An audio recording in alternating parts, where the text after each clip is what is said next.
தமிழகத்தில் மதசார்பற்ற முற்போக்கு கூட்டணி வேட்பாளர்களை ஆதரித்து முதல்வர் ஸ்டாலின் பிரச்சாரம் செய்தார். தமிழக வளர்ச்சியால் எடப்பாடி பழனிசாமிக்கு வயிற்றெரிச்சல் என ஸ்டாலின் பிரச்சாரத்தின் போது பேசினார்.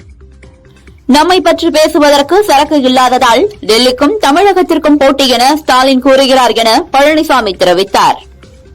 சிபிஐ இடி ரெய்டு என்றால் மட்டுமே முதல்வர் ஸ்டாலின் டெல்லிக்கு பறந்து போகிறார். கேஸ் சிலிண்டர் தட்டுப்பாட்டை போக்க டெல்லிக்கு போகாதது ஏன் என விஜய் கேட்டார். கரூர் சம்பவம் ஒரு சூழ்ச்சி. ஜனநாயகன் படத்தை வெளியிடாமல் இருப்பது கூட்டு சூழ்ச்சி என தாவேகா தலைவர் விஜய் கூறினார். எனக்கு ஏற்பட்டுள்ள அநீதிக்கு நியாயம் நீதி கேட்கவே உங்களை நம்பி வந்துள்ளதாக பேசினார். கருணாநிதிக்கும் ஸ்டாலினுக்கும் இடையே எந்த வேறுபாடும் இல்லை. இருவரும் ஒன்றுதான். இருவரும் மக்களுக்காக அல்லாமல் குடும்பத்திற்காக கட்சியை நடத்துகின்றனர் என எடப்பாடி பழனிசாமி விமர்சித்துள்ளார். தோல்வி பயத்தை மறைக்க அபத்தமான அவதூறுகளை முதல்வர் ஸ்டாலின் தொடர்ந்து பரப்பி வருவதாக நயினார் நாகேந்திரன் கூறியுள்ளார். எந்தவொரு அடிப்படையுமின்றி புரளியை கிளப்புவது தாங்கள் வகிக்கும் பொறுப்பிற்கு அழகல்ல என்றார். பாஜ வேட்பாளர் பட்டியல் நாளை வெளியாக வாய்ப்புள்ளதாக நயினார் நாகேந்திரன் கூறினார். பாஜ தேர்தல் அறிக்கை விரைவில் வெளியாகும் என்றார். துணை முதல்வர் உதயநிதிக்கு 12 கோடியே 92 லட்சம் ரூபாய் அசையும் சொத்தும் 7 கோடியே 72 லட்சம் ரூபாய் அசையா சொத்தும் உள்ளதாக தேர்தல் பிரமாண பத்திரத்தில் தெரிவித்துள்ளார். உதயநிதி தன்னிடம் தங்கம் வைர நகைகள் ஏதுமில்லை என்றும் பூர்வீக சொத்து ஏதுமில்லை என்றும் கையிருப்பில் 50,000 ரூபாய் அவரது மனைவி கிருத்திகாவிடம் 75,000 ரூபாய் இருப்பதாக வேட்புமனுவில் குறிப்பிட்டுள்ளார். பாஜக ஆட்சி செய்யும் மாநிலங்களை விட தமிழகத்தில் குற்றங்கள் குறைவாகவே உள்ளது என திமுக எம்பி கனிமொழி தெரிவித்தார். பழனிசாமியை நம்பி வாக்களிக்க வேண்டாம் என கனிமொழி எம்பி கேட்டுக் கொண்டார். தேர்தலுக்கு பிறகு பழனிசாமியை மத்திய அரசு கவர்னராக அனுப்பிவிடும் என்றார். கஞ்சா வணிகர்கள், போதைப்பொருள் கடத்தல்காரர்கள், பாலியல் குற்றவாளிகள், சந்து கடைகளில் மது விற்பனை செய்பவர்கள்தான் திமுக ஆட்சியில் மகிழ்ச்சியாகவும் திருப்தியாகவும் இருக்கிறார்கள் என அன்புமணி தெரிவித்துள்ளார். எம்ஜிஆர் யார் என்பது வரும் சட்டசபை தேர்தலுக்கு பிறகு விஜய் அறிவார் என முன்னாள் அமைச்சர் செல்லூர் ராஜு தெரிவித்துள்ளார். செம்மன் குவாரி முறைகேடு வழக்கில் இருந்து முன்னாள் அமைச்சர் பொன்முடி, அவரது மகன் கௌதம் சிகாமணி உட்பட 7 பேரை விடுவித்து விழுப்புரம் மாவட்ட நீதிமன்றம் உத்தரவிட்டுள்ளது. திருச்சி மரக்கடை பகுதியில் பிரச்சாரம் முடிந்து தாவேகாவினர் சென்றபோது ஆதவ் அர்ஜுனாவின் கார் பாதுகாப்பு பணியில் இருந்த காவலர் சதீஷ் மீது மோதியது. இந்த விபத்தில் சதீஷுக்கு கால் முறிவு ஏற்பட்டது.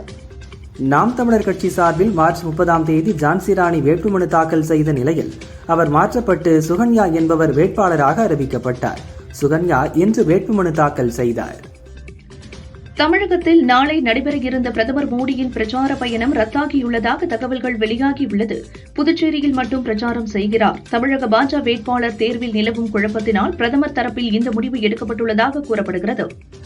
ஏப்ரல் 5ஆம் தேதி பாஜக தேசிய தலைவர் நிதின் நவீனும் ஏப்ரல் 6ஆம் தேதி மத்திய உள்துறை அமைச்சர் அமித்ஷாவும் தேர்தல் பிரச்சாரத்திற்காக தமிழகம் வரவுள்ளதாக தகவல் வெளியாகியுள்ளது. மக்களின் வாழ்க்கை முறையும் வாழ்க்கை தரமும் தொடர்ந்து மேம்படும் வகையில் அரசு நிர்வாகம் செயல்பட வேண்டும் என்று பிரதமர் மோடி தெரிவித்துள்ளார். பிரதமர் மோடியின் வாக்குறுதியின் அடிப்படையில் கேரள மாநிலத்திற்கு மாற்றத்தை கொண்டுவர இதுவே சரியான தருணம் என்று மத்திய அமைச்சர் ராஜ்நாத் சிங் தெரிவித்தார். மேற்கு வங்கத்தில் உள்துறை அமைச்சர் அமித்ஷாவும் கவர்னரும் சூப்பர் ஜனாதிபதி ஆட்சியை நடத்தி வருவதாக மாநில முதல்வர் மம்தா பானர்ஜி குற்றம் சாட்டியுள்ளார். ஈரானில் சிக்கியிருந்த சுமார் 1200 இந்தியர்கள் அஜர்பைஜான் மற்றும் அர்மேனியா ஆகிய நாடுகளின் வழியாக தாயகம் அழைத்து வரப்பட்டதாக மத்திய வெளியுறவு அமைச்சகத்தின் செய்தி தொடர்பாளர் ரன்தீர் ஜெய்ஸ்வால் அறிவித்துள்ளார். சென்னையில் ஆபரண தங்கத்தின் விலை இன்று ஒரே நாளில் 2400 ரூபாய் குறைந்துள்ளது. இன்று காலை 800 ரூபாய் குறைந்த நிலையில் பிற்பகலில் 1600 ரூபாய் குறைந்துள்ளது. ஒரு சவரன் 1,10,000க்கும் 1 கிராம் 13,750 ரூபாய்க்கும் விற்பனை செய்யப்படுகிறது. ஒன்றுமறியாத பள்ளி குழந்தைகளை கொல்வதும் புற்றுநோய் சிகிச்சை மையத்தை அழிப்பதும் அமெரிக்க பெயரையே கெடுக்கும் என அமெரிக்க மக்களுக்கு ஈரான் அதிபர் பெசஷ்கியான் கடிதம் எழுதியுள்ளார். அமெரிக்கா அவமானப்பட்டு இழிவடைந்து நிரந்தரமான வருத்தத்திற்கு ஆளாகி சரணடையும் வரை இந்த போர் தொடரும் என ஈரான் ராணுவம் தெரிவித்துள்ளது. இந்திய நண்பர்கள் மிகவும் பாதுகாப்பான கைகளில் உள்ளனர், கவலை வேண்டாம் என இந்தியாவுக்கான ஈரான் தூதரகம் தெரிவித்துள்ளது. அமெரிக்காவின் வெள்ளை மாளிகையில் நடந்த ஈஸ்டர் பிரார்த்தனையில் பாதிரியார்கள், பிஷப்புகள் கலந்து கொண்டனர். அப்போது ஈரானுடன் நடக்கும் மோதலில் அதிபர் டிரம்பின் தலைமையை பாராட்டினர். இயேசு போல் ட்ரம்ப் கஷ்டப்படுவதாக ஆன்மீக ஆலோசகர் பவுலா ஒப்பிட்டு பேசினார். அதிமுக ஆட்சியை காப்பாற்றி தந்த எனக்கே சீட் தரவில்லை, விருப்ப மனு அளித்த போதும் போட்டியிட விருப்பமா இல்லையா என்று கூட என்னிடம் யாரும் கேட்கவில்லை என முன்னாள் சபாநாயகர் தனபால் வேதனை தெரிவித்தார். திமுகவின் தேர்தல் அறிக்கை ஹீரோ அல்ல ஜீரோ என நயினார் நாகேந்திரன் கூறினார். பெண்களுக்கு பாதுகாப்பு இல்லாத ஆட்சி நடக்கிறது என்றார். கன்னியாகுமரி தொகுதியில் திமுக வேட்பாளராக போட்டியிடும் மகேஷ்குமார் நாகர்கோவில் மேயர் பொறுப்பு மற்றும் கவுன்சிலர் பதவியை ராஜினாமா செய்தார். சென்னை பெரம்பூர் தொகுதியில் போட்டியிடும் தேஜ கூட்டணியின் பாமக வேட்பாளர் திலகபாமா வேட்புமனு தாக்கல் செய்தார். பெண்கள் பாதுகாப்பை உறுதி செய்யவும், கல்லூரி படிப்பை பாதியில் நிறுத்திய பெண்களுக்கு இலவச கல்வி வழங்கவும், பொள்ளாச்சியை மாவட்டமாக அறிவிக்க வேண்டும் என்ற நீண்ட நாள் கோரிக்கையை உடனடியாக நிறைவேற்றவும் நடவடிக்கை எடுக்கப்படும் என கொங்குநாடு மக்கள் தேசிய கட்சி வேட்பாளர் நித்யானந்தன் உறுதியளித்தார். 60 ஆண்டுகளாக ஊழல் லஞ்சத்தையே பார்த்து அதிலேயே ஊறி சிலாகித்து போனீர்கள்.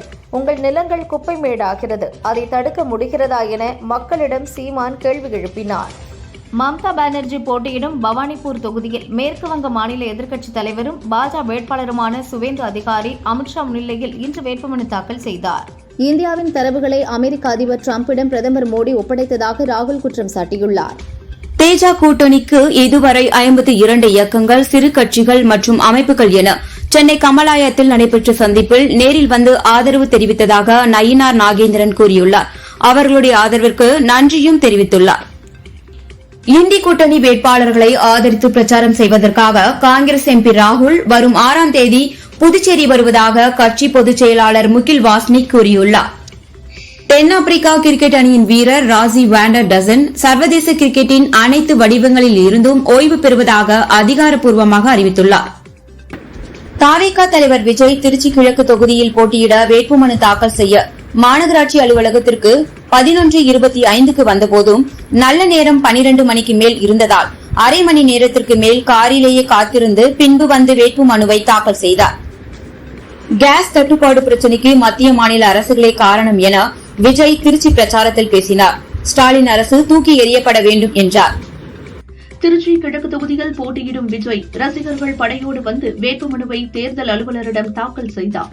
ஏற்கனவே பெரம்பூர் தொகுதியில் போட்டியிட வேட்புமனு தாக்கல் செய்துள்ளார்.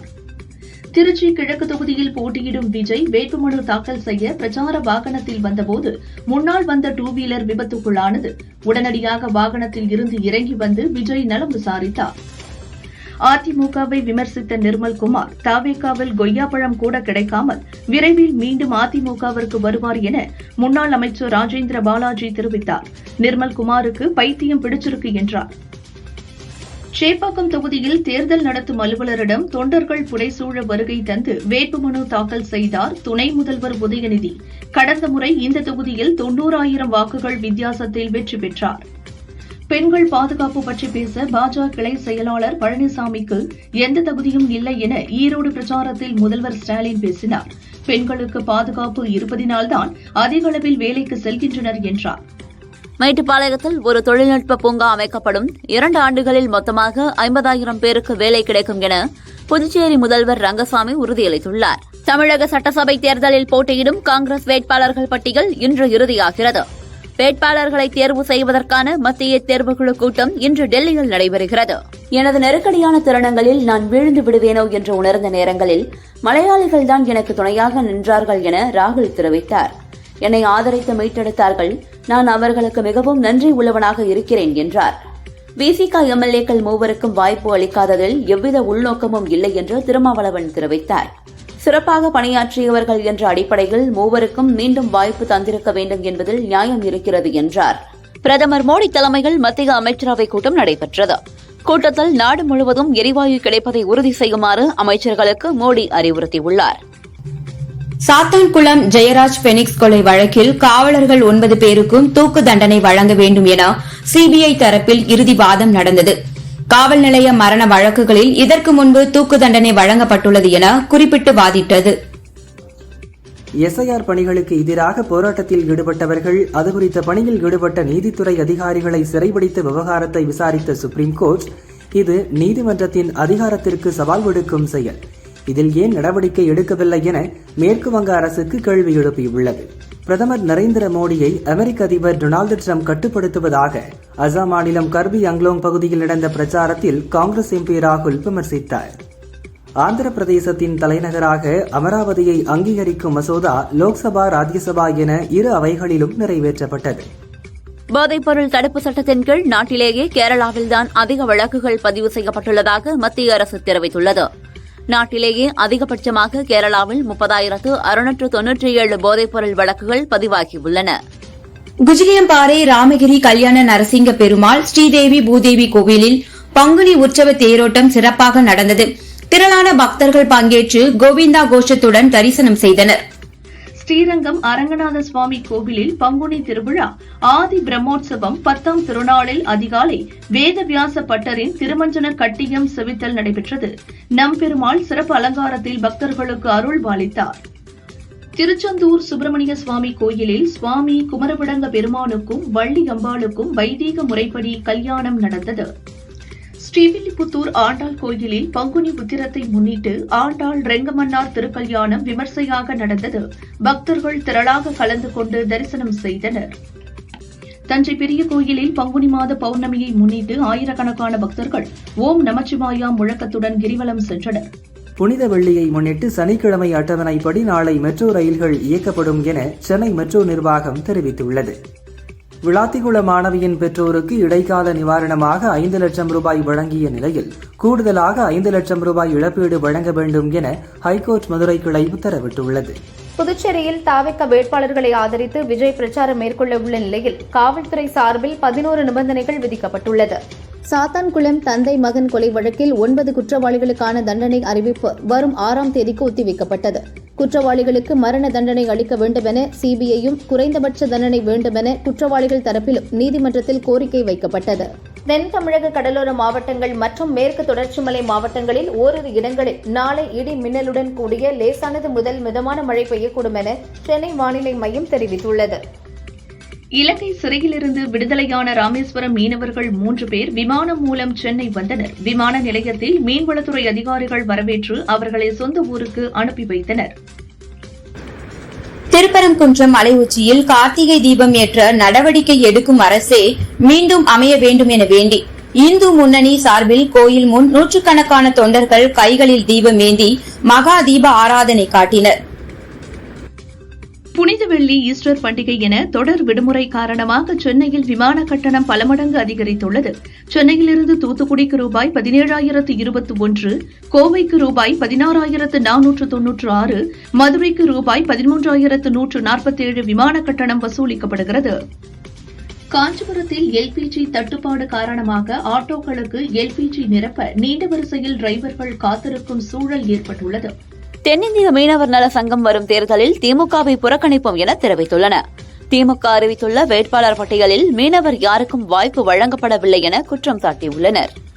சென்னை எழும்பூர் ரயில் நிலையத்தில் நடந்த மறுசீரமைப்பு பணிகள் நிறைவடைந்தது. இந்நிலையில் புறநகர் மின்சார ரயில் சேவை நாளை அதிகாலை முதல் வழக்கமாக இயங்கும் என அறிவிக்கப்பட்டுள்ளது.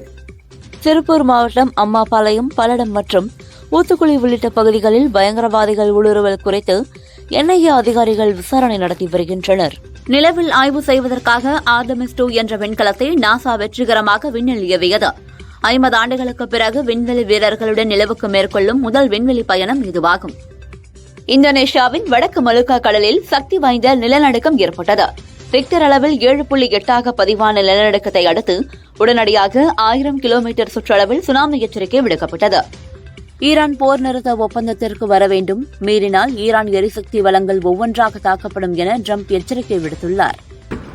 சென்னையில் ஐபிஎல் போட்டிகளை பார்க்க செல்வோர் மாநகர பஸ்ஸில் இலவசமாக செல்லலாம் என போக்குவரத்து கழகம் அறிவித்துள்ளது. போட்டி தொடங்குவதற்கு 3 மணி நேரம் முன்பு, முடிந்த பின் 3 மணி நேரத்திற்கு என சலுகை அறிவிக்கப்பட்டுள்ளது. நிதிஷ் திவாரி இயக்கத்தில் 2 பாகங்களாக ராமாயண படம் உருவாகிறது.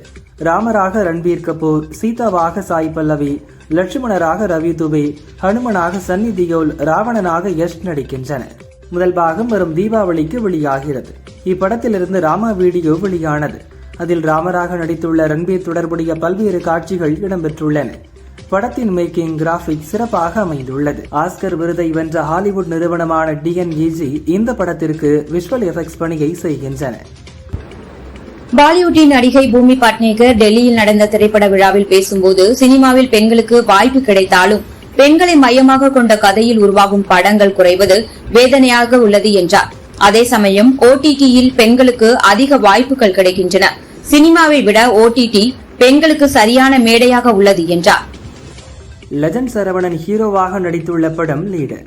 பாயல் ராஜ்புத், ஷியாம், ஆண்ட்ரியா உள்ளிட்டோர் நடிக்க துரை செந்தில்குமார் இயக்கியுள்ளார். நாளை படம் வெளியாகிறது. இயக்குனர் கூறுகையில், இந்த படத்திற்காக 10 கிலோ வரை சரவணன் எடை குறைத்தார். படத்திற்குள் வந்துவிட்டால் அதை முடித்துவிட்டுதான் அடுத்த பணிக்கு செல்வார். படத்தில் 3 சண்டை காட்சிகள் நிச்சயம் பேசப்படும். இதில் எனக்கு அதிக சம்பளம் தந்தார்கள். உழைப்பதை அதற்காகத்தானே. அதே சமயம் நான் எடுக்க நினைத்த சினிமாவையும் எந்த சமரசமின்றி எடுத்துள்ளேன் என்றார். மலையாளத்தில் மோகன்லால், மம்முட்டி, பகத் பாசில், குஞ்சாக்கோ போபன், நயன்தாரா நடித்துள்ள படம் பேட்ரியாட். ராணுவ பின்னணியில் உருவாகியுள்ள இதை மகேஷ் நாராயணன் இயக்கியுள்ளார். ஏப்ரல் 23-இல் ரிலீஸ் என அறிவிக்கப்பட்டது. தியேட்டர் அதிபர்கள், விநியோகஸ்தர்கள் இடையே வசூல் ஷேரை பிரிப்பதில் பிரச்சினை நீடிக்கிறது. மேலும் ஈரான் போரால் நிலவும் பதற்றம் காரணமாக மே 1க்கு ரிலீஸ் தேதியை மாற்றியுள்ளனர்.